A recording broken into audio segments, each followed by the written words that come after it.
کسی جگہ پر بادشاہ نے 3 افراد کو سزائے موت دی۔ بادشاہ کے حکم کی تعمیل میں ان تینوں کو پھانسی گھاٹ پر لے جایا گیا، جہاں ایک بہت بڑا لکڑی کا تختہ تھا جس کے ساتھ پتھروں سے بنا ایک مینار، اور مینار پر ایک بہت بڑا بھاری پتھر مضبوط رسے سے بندھا ہوا ایک چرخے پر جھول رہا تھا۔ رسے کو ایک طرف سے کھینچ کر جب چھوڑا جاتا تھا تو دوسری طرف بندھا ہوا پتھر زور سے نیچے گرتا اور نیچے آنے والی کسی بھی چیز کو کچل کر رکھ دیتا تھا۔ چنانچہ ان تینوں کو اس موت کے تختے کے ساتھ کھڑا کیا گیا۔ ان میں سے ایک عالم، ایک وکیل اور ایک فلسفی تھا۔ سب سے پہلے عالم کو اس تختہ پر عین پتھر گرنے کے مقام پر لٹایا گیا اور اس کی آخری خواہش پوچھی گئی تو عالم کہنے لگا، میرا خدا پر پختہ یقین ہے، وہی موت دے گا اور زندگی بخشے گا، بس اس کے سوا کچھ نہیں کہنا۔ اس کے بعد رسے کو جیسے ہی کھولا تو پتھر پوری قوت سے نیچے آیا اور عالم کے سر کے اوپر آ کر رک گیا۔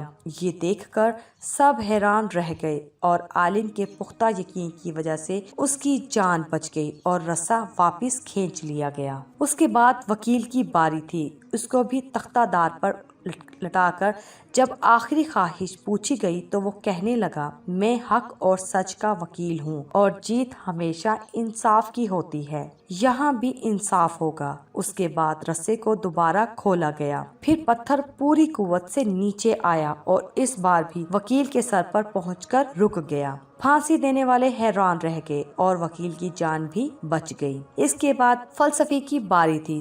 اسے جب تختے پر لٹا کر آخری خواہش کا پوچھا گیا تو وہ کہنے لگا، عالم کو تو نہ ہی خدا نے بچایا ہے اور نہ ہی وکیل کو اس کے انصاف نے۔ دراصل میں نے غور سے دیکھا ہے کہ رسے پر ایک جگہ گانٹھ ہے جو چرخے کے اوپر گھومنے میں رکاوٹ کی وجہ بنتی ہے، جس سے رسا پورا کھلتا نہیں اور پتھر پورا نیچے نہیں گرتا۔ فلسفی کی بات سن کر سب نے رسے کو بغور دیکھا تو وہاں واقعی گانٹھ تھی۔ انہوں نے جب وہ گانٹھ کھول کر رسا آزاد کیا تو پتھر پوری قوت سے نیچے گرا اور فلسفی کا ذہین سر کچل کر رکھ دیا۔ حکایت کا نتیجہ، بعض اوقات بہت کچھ جانتے ہوئے بھی منہ بند رکھنا حکمت میں شمار ہوتا ہے۔ ہماری اس ویڈیو کو لائک کیجیے، شیئر کیجیے اور دیا انفو کو ضرور سبسکرائب کیجیے۔ شکریہ۔